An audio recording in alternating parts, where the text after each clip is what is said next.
The alarm didn't scream. That was the part Sensor Officer Keth would remember later when journalists asked her what it was like to be the first person in the Kalahari system to see the signature. The alarm didn't scream because the system had no classification for what was coming. It simply displayed a number, a mass reading so large that the software defaulted to an error code, assuming a malfunction. Keth tapped the screen, tapped it again, ran a secondary scan. The number didn't change. Station command, she said, and her voice was flat in the way voices go flat when panic hasn't arrived yet but is booking its ticket. I have an FTL exit signature on the outer beacon. Bearing 714, distance collapsing at combat approach speed. She paused. It's tagged Terran. 14 years of war teach you a certain kind of vocabulary. Keth knew the words for incoming strike, for orbital bombardment, for reactor breach and hull failure and mass casualty event. She knew the sound of alarms for all of those. She did not know what alarm to sound for this. The signature was the size of a super dreadnought, the largest class of warship any species had ever built, and it was coming straight for the contested zone at a velocity that said very clearly that it did not intend to stop and ask permission.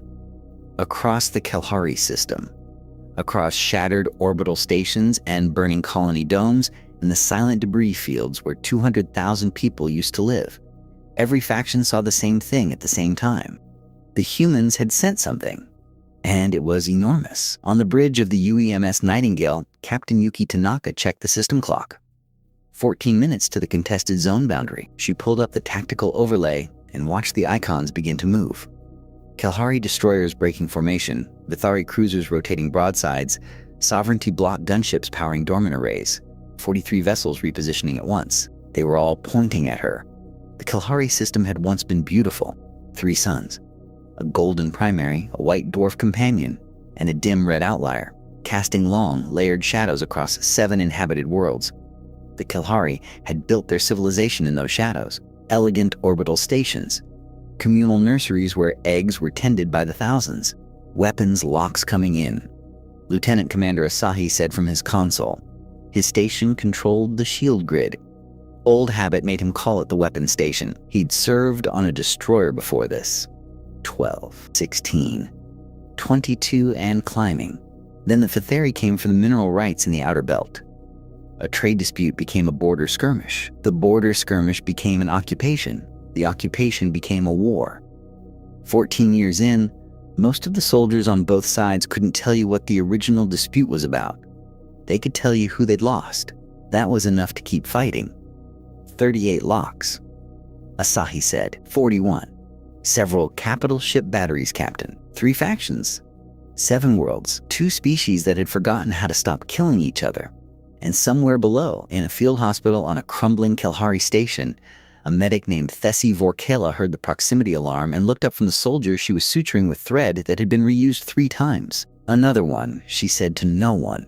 Her compound eyes were amber. They'd been amber for years. Time to engagement range, Tanaka asked. 9 minutes. If anyone fires at range, closer to 6. Tanaka looked at the display. 43 ships, all pointed at hers. The math was simple. The Nightingale shields were military grade, built to absorb sustained bombardment from a mid-tier fleet. But 43 ships from 3 separate navies was not a mid-tier fleet. If all of them fired at once, the shields would hold for perhaps 4 minutes. 4 minutes. 8,200 crew. Dr. Okafor to the bridge, Tanaka said. The woman who arrived 90 seconds later didn't look like someone walking into a potential massacre. Dr. Amara Okafor was 52 years old, silver-haired, and moved with the unhurried precision of someone who had spent 3 decades making decisions that couldn't be unmade. She wore surgical scrubs under a white armored medical vest. The red cross on her shoulder faded from years of use. How bad? Okafor asked. 43 weapons locks, 9 minutes. Okafor looked at the display. Her expression didn't change. Then we broadcast now, and we open the hull at 7 minutes. Give them 2 minutes to see what's inside before anyone's in range to do something regrettable.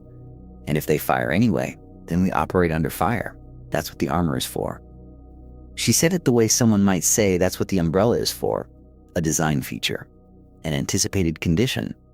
Tanaka opened the channel. It went out on every frequency the Nightingale could reach. Every military band. Every civilian emergency channel. Every commercial relay. In Kalahari.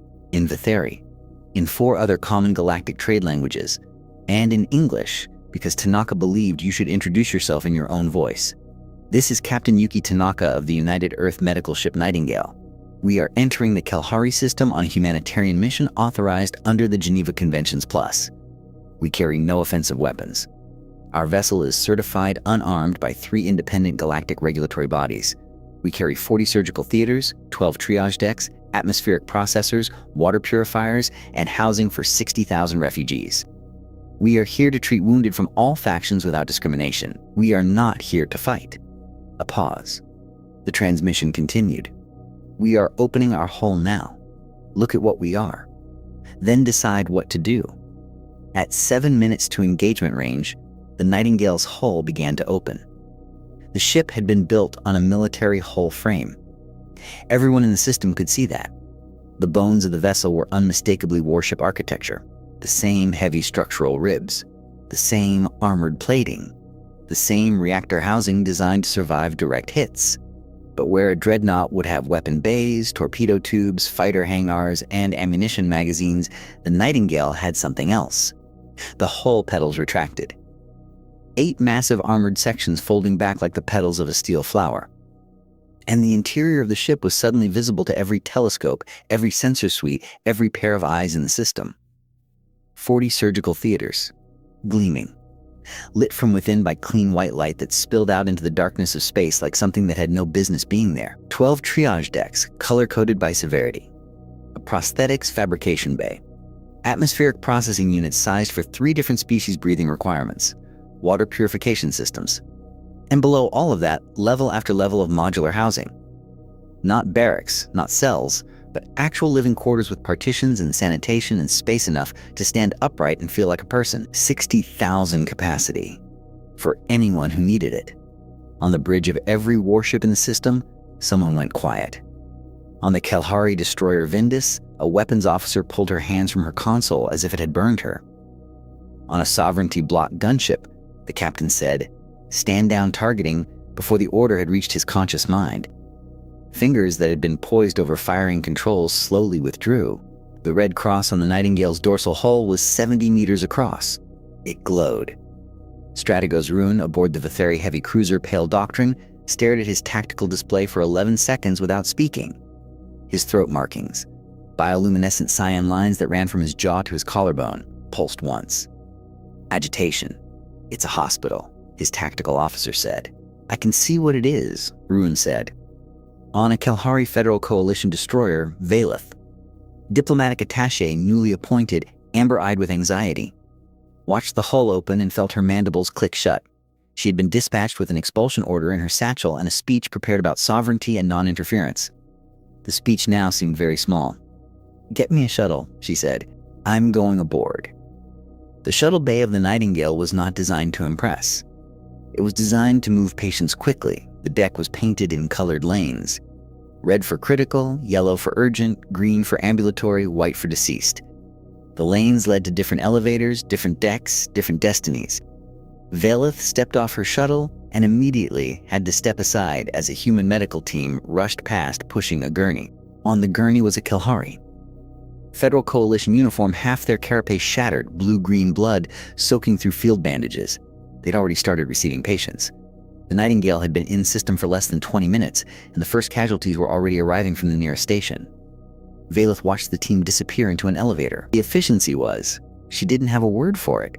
The humans moved the way water moves through a channel. No wasted motion, no hesitation, just flow. Attaché Valeth, a human, approached her. Young, male. Dark curly hair, wide brown eyes, flight suit slightly too large for his frame. He looked like he'd been running. Ensign Tomas Reyes, "Ma'am, I've been assigned to escort you to Dr. Okafor. I am here to deliver." "Yes, ma'am. Dr. Okafor is in Surgical Bay 12. It's a 6-minute walk or a 2-minute ride. I'd recommend the ride. The bays are filling up." Valeth had prepared for resistance, for argument, for the kind of diplomatic sparring she'd been trained in. Instead, the humans simply made room for her, as if her presence had already been planned for. As if they had always expected someone to come aboard demanding explanations and had allocated exactly enough time and courtesy to handle it without slowing down.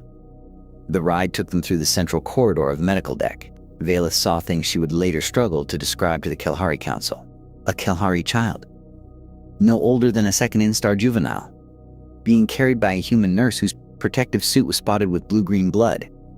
A Vetheri soldier, conscious and terrified, being wheeled into a surgical bay alongside a Kelhari civilian, both attended by the same team. You treat them together? Valeth asked. We treat them in the order they're dying, Reyes said. That's the only order that matters here. Dr. Okafor was operating when Valeth arrived at Bay 12. The diplomatic attaché stood behind the observation glass and watched a human woman. Hands steady, silver hair pinned beneath a surgical cap. Reconstruct the shattered thorax of a Kelhari patient. Okafor's movements were precise and unhurried. Every motion had a destination. Valeth stood there for 4 minutes. She had come aboard with an expulsion order. She held it in her lower left hand, the formal parchment crinkling slightly. She did not deliver it. Not yet. 3 decks below, in the field triage bay they designated for walking wounded, Thessi Vorkala was trying to decide if she'd lost her mind. She was Kelhari. A medic. 11 years in the field. She'd patched more soldiers together with inadequate supplies in inadequate conditions than she could count, and she'd watched more of them die than she could bear to count. Her carapace was scarred and chipped. Her medic sash was stained with the blood of 2 species, and now she was standing in a human medical bay that had more equipment in one room than her entire field hospital had seen in a year. The suturing tools are calibrated for Kelhari chitin thickness, a human was saying. Dr. Okafor had come down between surgeries. Still in her scrub, still with that calm that Thessi couldn't decide was brave or insane. We've spent 2 years training on Kelhari anatomy. Our error rate is still higher than yours would be. You know your own species better than we do. But we can stabilize and we can support. What we need is Kelhari medical staff who can guide our surgeons on the cases where our training isn't enough. Thessi stared at her. You want me to work with you? I want you to work with us, yes. Your patients are arriving faster than my staff can process them. We have the equipment. You have the knowledge. That's not charity. It's triage logic. Thessi's compound eyes shifted. Amber to something darker, muddier. 11 years of exhaustion. 11 years of not having enough. I have a question, Thessi said. Ask. Why? The word came out harder than she intended. You have no stake in this. This isn't your system. These aren't your people. Your ship could be in safe harbor right now. Why are you here? Okafor looked at her for a moment. Then she picked up a practice pad from the instrument tray.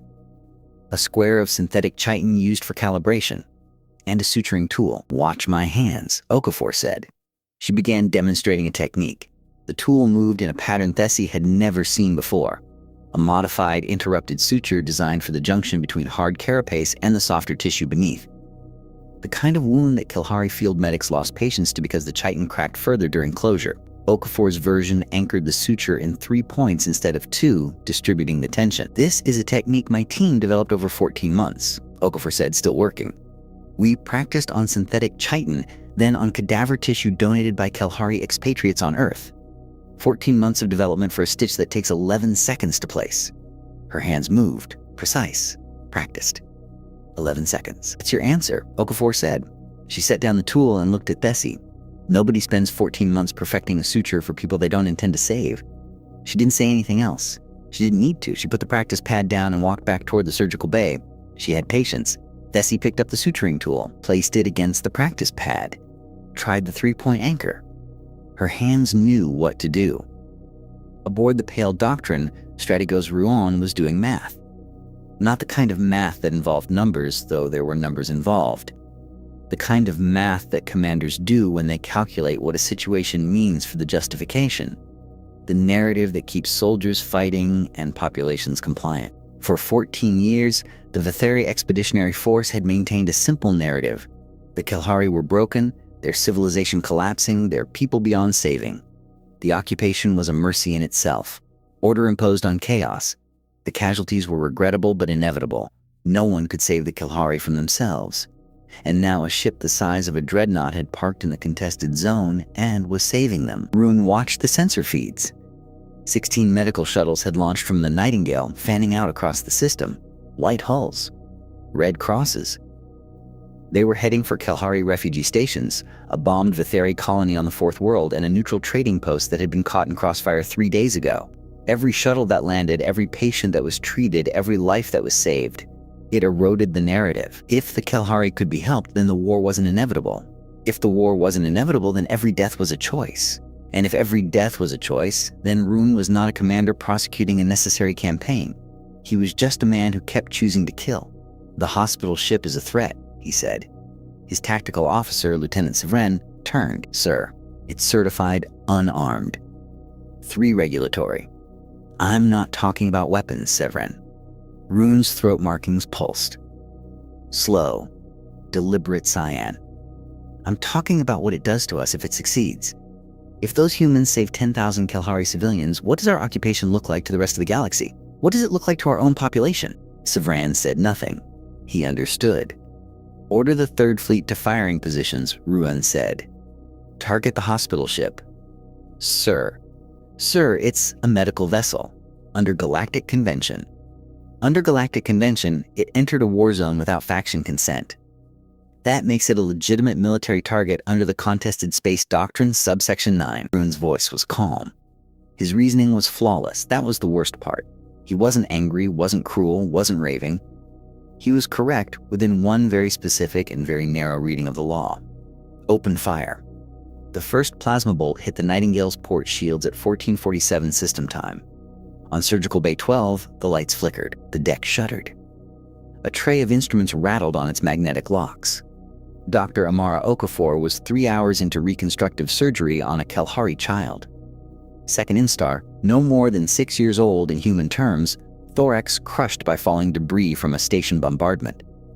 The child's copper-based blood was a vivid blue-green under the surgical lights.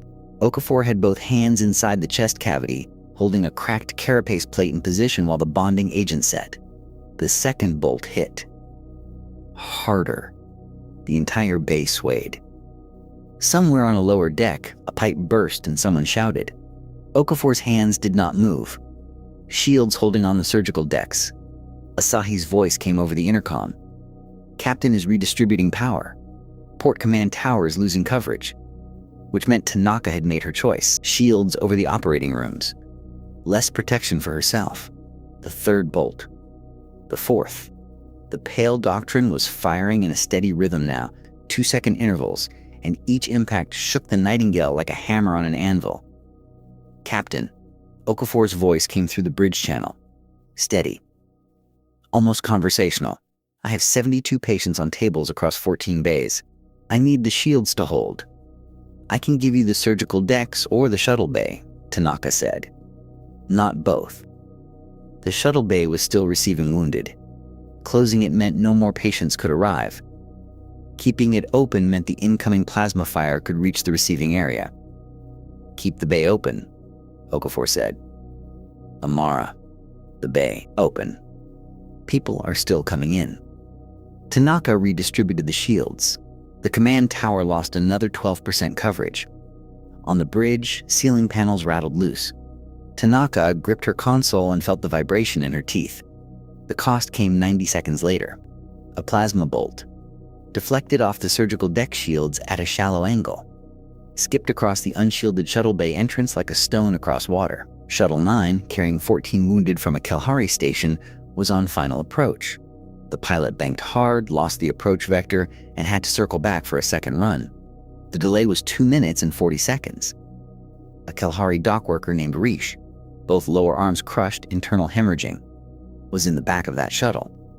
The field medic aboard had stabilized him, but stabilized was not the same as safe. Stabilized meant the clock was running slower, not that it had stopped. Resh died 11 seconds before the shuttle touched down. The medic was still compressing his thorax when the ramp opened and the triage team came running. 14 patients delivered, 13 alive. Keeping the bay open saved more than it cost. Okafor had been right about the math, but the math had a name, and the name was Resh, and somebody on the Nightingale would have to write that name on a form and mean it. In Bay 7, a hull section buckled, not a full breach. But the wall deformed inward by half a meter, crushing a supply cabinet and sending shrapnel across the room. Nurse Priya Chandrasekaran was hit in the chest. Nurse David Okonjo caught a fragment in his neck. Both went down. The medical team in Bay 7 was treating 16 patients, Kalhari and Vithari, side by side. The patients saw the nurses fall, the Vithari soldier on the nearest bed, both legs splinted, throat markings dim with pain. Watched the human nurses crumple and said something in Vithari that the translator rendered as, "Why aren't you shooting back?" The attending physician, Dr. Kessler, was already on his knees beside Chandrasekharan. "Because we don't have guns," he said. He said it simply, like someone explaining that water was wet. The Nightingale shuddered and absorbed the fire and did not move and did not shoot back and did not stop. In Bay 12, Okafor finished setting the carapace plate. She looked up at the observation window. Valeth was still there, gripping the railing, compound eyes blazing amber. Okafor went back to work. Valeth had the expulsion order in her hand. She'd held it for nearly an hour now. The parchment was creased and soft from the pressure of her grip. She watched Dr. Okafor operate through 2 more impacts. Watched the surgical lights flicker and come back. Watched a human woman hold a Kelhari child's life in her hands while the ship that held them both was being pounded by plasma fire. Valeth activated her communication implant. The channel to the Kelhari Council was open. It had been open since she boarded, recording everything. "Council," she said. "This is Attaché Valeth aboard the human vessel Nightingale. I was sent to deliver an order of expulsion." She held up the parchment. Then she tore it. 4 clean pieces. "Let them fall. They are operating on our children while your allies shoot at them. I will not ask them to leave. I am formally rescinding the expulsion order under emergency humanitarian authority. If you wish to overrule me, you are welcome to come here and do it yourselves." Valeth out. Her compound eyes, for the first time since she'd boarded, shifted from amber toward the cooler end, toward blue. Ensign Tomas Reyes had thrown up twice before the shuttle cleared the Nightingale's bay. He wasn't ashamed of it. He figured anyone who didn't feel like throwing up while flying an unarmed shuttle through a plasma bombardment was either lying or broken. His assignment was Station Kelhari 7, a civilian orbital platform. It had been hit by Vithari long-range fire 2 days ago, and the structural damage had knocked out life support on 11 decks. 4,000 people aboard. No evacuation capacity. When Reyes had been briefed, they'd told him the priority was the medical ward and the maternity section. He understood why when he got there. The maternity ward of a Kelhari station is. There's no human equivalent that quite captures it. The closest might be a nursery, but scaled up and wrapped in cultural weight that goes beyond anything humans assign to a single room. Kelhari reproduce through communal egg clutches. The eggs are tended in warm, humid chambers by dedicated caretakers. The hatching of a clutch is a community event. The maternity ward is, in a very real sense, the future of the community made physical. Station Kelhari 7's maternity ward was on Deck 14. The deck above it was gone. Open to vacuum, sealed only by emergency bulkheads that were rated for 6 hours and had already been in place for 41. The temperature in the ward was dropping. The humidity systems were dead. 312 eggs in their warming cradles, and 68 post-hatch infants too young to survive outside regulated atmosphere. Reyes landed the shuttle in a cargo bay 2 decks below and ran. He ran through corridors that were dark and cold and wrong, emergency lighting only. Amber strips along the floor. The walls were cracked. In one section, the floor had buckled upward by a meter, and he had to climb over it with his medical pack bouncing on his back.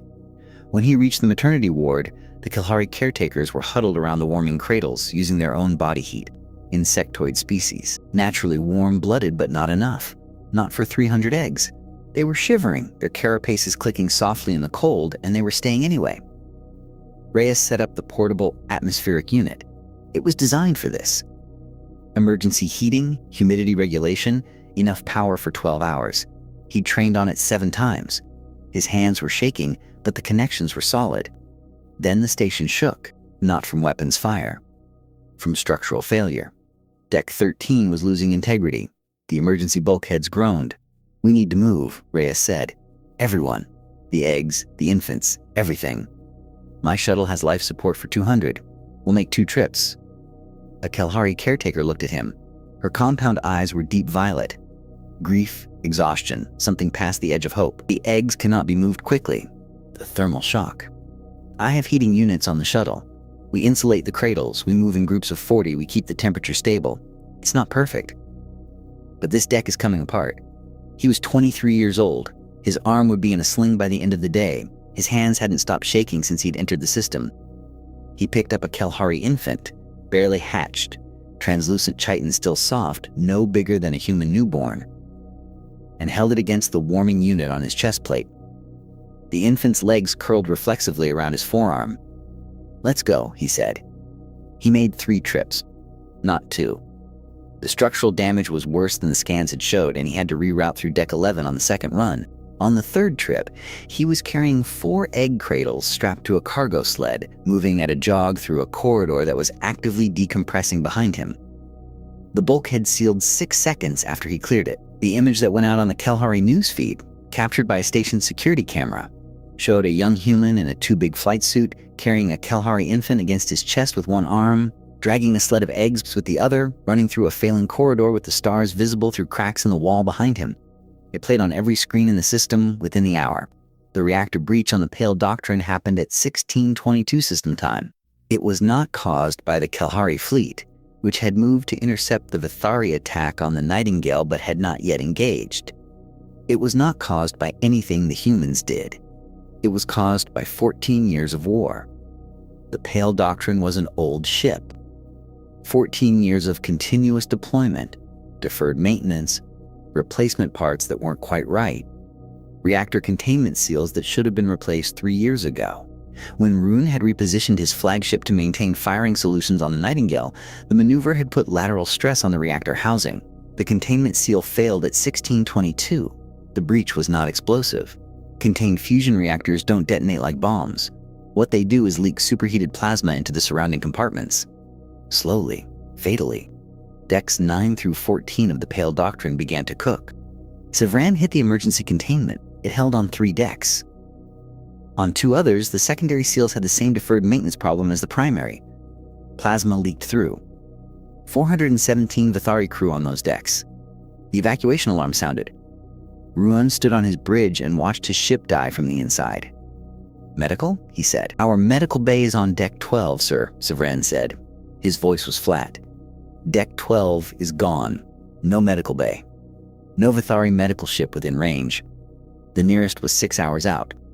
417 crew, burning, and nothing in the Vithari fleet that could help them. Nothing Vithari." On the Nightingale's bridge, the sensor officer flagged the reactor breach within 90 seconds. Captain Tanaka saw it on her display. The Pale Doctrine, the ship that was currently firing on them, venting plasma from its midsection. She looked at the display for a long moment. Then she opened the channel to medical. "Amara, the Vithari flagship has a reactor breach. They've lost their medical bay. Hundreds of crew are dying." There was a pause, not a hesitation. Okafor was in the middle of closing a surgical site. Tanaka heard the click of instruments. "How many shuttles can we spare?" Okafor asked. "If I pull from the Kelhari station runs 4. If I pull from, don't pull from the stations. Use the reserve shuttles. The ones we keep for crew evacuation. Those are our lifeboats, Amara. I know what they are. Send them." Tanaka closed her eyes for exactly 1 second. When she opened them, she gave the order. 4 shuttles, white hulls, red crosses. Launched from the Nightingale, the ship still absorbing plasma fire from the Vithari fleet, and flew directly toward the Pale Doctrine, the ship that was shooting at them. On the lead shuttle, Ensign Tomas Reyes flew with his left arm in a sling and his right hand on the stick. He'd been back from Station Kelhari 7 for less than 40 minutes. The flight medic had wrapped his arm where a piece of corridor debris had sliced through his suit. He hadn't asked why they were going to rescue the crew of the ship that was trying to kill them. He hadn't needed to. The briefing had been 3 sentences long. Vithari flagship, reactor breach, their medical bay is gone, they have no one else. That was enough. The Vithari officers did not want to be rescued. This is important to understand. Vithari military culture held a specific and deeply rooted belief. Accepting aid from an enemy, or from a third party during active hostilities, was a form of surrender. It meant you could not take care of your own. It meant weakness had been witnessed. For a Vithari officer, being carried out of a burning ship by the crew of the vessel you were attacking was not just humiliating, it was existentially disorienting. The first shuttle docked at the Pale Doctrine's emergency port. The paramedics, 4 humans in white suits with red crosses. entered a corridor filled with smoke and heat and the sound of Vithari crew coughing, choking, dying. A Vithari officer blocked the corridor, both arms scorched, throat markings flickering erratically. "We did not request assistance," he said. The translator made his voice flat, but the body language was clear. He was standing in the path of the only people who could save his crew, because his training told him that was the correct thing to do. The lead paramedic, a woman named Sergeant Adiezi Nwankwo, looked at him. She was carrying a burn kit and a plasma sealant pack, and she weighed about 60 kilograms, and the Vithari officer outmassed her by 40. "Sir," she said, "with respect, your crew is dying and I have burn gel. We can sort out the politics after everyone's breathing. Step aside or help me carry someone. Those are the options." He stepped aside. They carried out 31 crew members from that corridor alone. The burns were severe.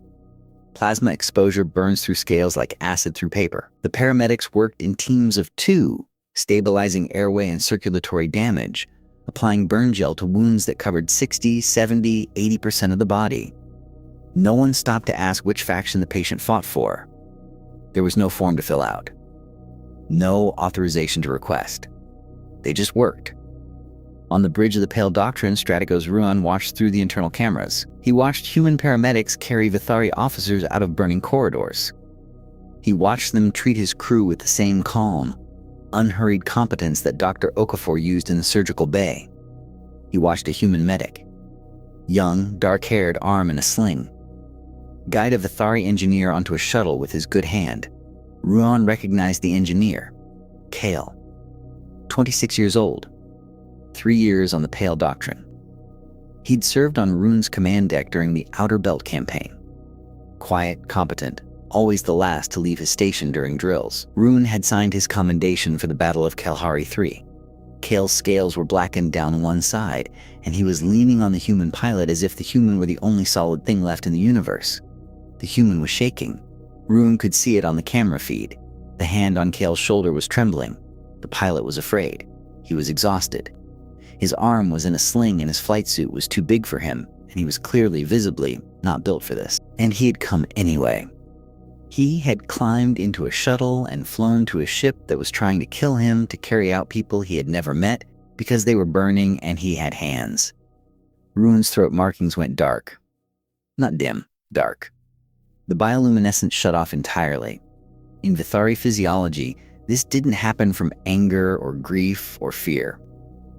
It happened when the body's signaling systems encountered something they had no response for, when the organism reached the edge of its emotional vocabulary and found nothing there. He watched Kale disappear into the shuttle. The hatch closed. The shuttle detached and turned back toward the Nightingale. The ship Rune had ordered destroyed, now carrying his people to safety. "Ceasefire," he said. Severin looked at him. "Ceasefire," Rune repeated. He did not say anything else. He did not offer a justification or a strategic rationale or a face-saving explanation. He just stopped. The plasma fire stopped. The Nightingale shuddered one last time from the final impact. On the bridge, Tanaka released her grip on the console. In the quiet, she could hear something she hadn't heard in hours. The low, steady hum of the surgical deck ventilation system thrumming up through the deck plating beneath her boots. It had been there the whole time, drowned out by the hammer of plasma bolts, the sound of the ship breathing, the sound of 40 operating rooms still running. In the Nightingale's triage bay, the big one, Deck 4, the bay designed for mass casualty events, Thessi Vorkala was suturing a wound. The patient was Vithari, male, young. A reactor technician from the Pale Doctrine with second-degree plasma burns across his left side and a deep laceration where a wall panel had collapsed on him. He was conscious. His obsidian eyes tracked Thessi's 4 hands as she worked. She was using the 3-point anchor, Dr. Okafor's technique. The one developed over 14 months, practiced on synthetic chitin and cadaver tissue. Modified for scales instead of carapace, but the principle was the same. Distribute the tension, prevent cracking. 11 seconds per suture. A Kalhari medic, using a human technique on a Vithari patient. The Vithari technician said something. The translator picked it up. "You're Kalhari." "I noticed," Thessi said. She did not stop working. "We're at war. Your wound doesn't know that." She pulled the suture tight. Clean closure. She reached for the burn gel. A human nurse. name tag read KOWALSKI, was on the other side of the bed, monitoring the patient's vital signs on a portable unit. She adjusted the fluid drip without being asked. She'd done this enough times to read the flow of the procedure. 3 species. 1 table. The Vithari technician stared at the ceiling. His throat markings were pale, dim cyan, barely visible. In Vithari emotional vocabulary, that color meant something close to "I don't understand what is happening to me, but I am not in pain, and I think I might be safe." There is no single word for it in any language. On Deck 6, the bodies of Nurse Priya Chandrasekaran and Nurse David Okonjo had been moved to the Nightingale's small morgue. They had been covered with white sheets, and someone had placed red crosses on the sheets. Small fabric patches, the kind the crew wore on their shoulders. It was not an official protocol. Someone had just done it because it felt like the right thing to do. 2 dead. Both human. Both killed by fire from a ship whose crew was now being treated in the bay 3 decks above. Nobody on the Nightingale had questioned the order to rescue the Pale Doctrine's crew. Not out loud, anyway. Maybe later. Maybe in private, someone would ask whether it was right, whether it was sane, whether it was too much to expect of people who had just buried colleagues. But in the moment, nobody had stopped. The Kalahari newsfeed carried the story across the system in 3 waves. The first wave was the image of Reyes, the shuttle pilot, the infant, the cracking corridor. That image spread because it was visceral and immediate, and it looked like something impossible. The second wave was the internal footage from the Nightingale's surgical bays. Cameras installed for training purposes captured the moment the first plasma bolt hit, the lights flickering, the instruments rattling, and not a single surgeon looking up from their patient. That footage spread because it answered a question nobody had thought to ask. What does organized mercy look like when it's tested? The third wave was the shuttle footage from the Pale Doctrine. Human paramedics entering a burning Vithari warship. The warship that had been firing on them, carrying out the crew that had been trying to kill them. That footage spread because it broke something in the people who watched it. Some wall, some assumption, some foundational belief about how the universe worked and what you could expect from strangers. The Kalahari News anchor who compiled the report, a veteran journalist named Kellis, compound eyes carefully neutral, voice measured, added a closing commentary that she later said she hadn't planned. It just came out.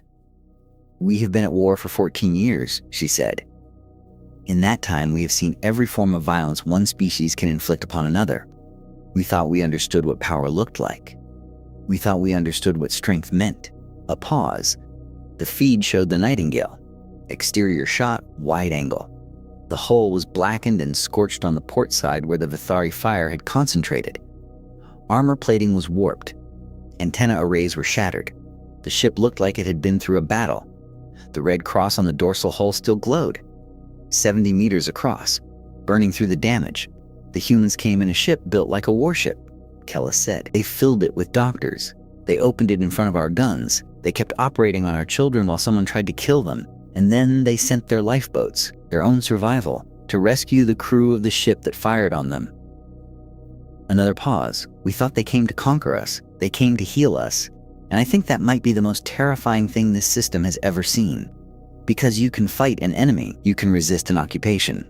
But how do you fight someone who responds to your violence by saving your life? The feed held on the Nightingale. Dozens of small shuttles moving between the ship and the surrounding stations. White hulls, red crosses, back and forth, like blood cells in a vein, like the pulse of something that was not quite a heartbeat but close.